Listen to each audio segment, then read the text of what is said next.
Well, in a little more than an hour and a half, the suspected shooter will make his first court appearance inside a Boulder County courtroom, which could be brief, but it will be the first step and will likely be a long legal process to get justice for the victims. Denver 7's MICAH Smith joins us live. And MICAH, we're potentially talking years here.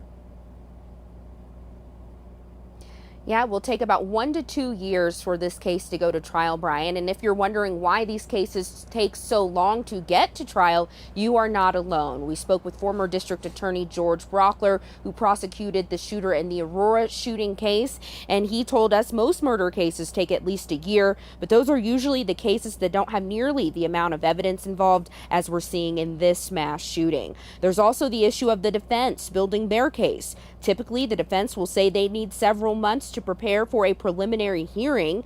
Then it will take several months to schedule an arraignment for the defendant to formally enter a plea. But there are other factors that could delay the trial further. BRAUCHLER says, for instance, if the defendant enters a plea of insanity, that could delay the case by 6 or 9 months. But BRAUCHLER says while we wait, prosecutors will likely try their best to not give the shooter what he wants, and that's attention and fame.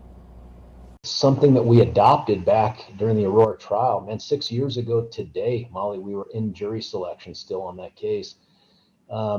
We adopted, which was we just made a conscious decision that we were going to use the shooter's name as little as possible. I used it 2 times in the trial, once in the opening and once in the closing, and that was it.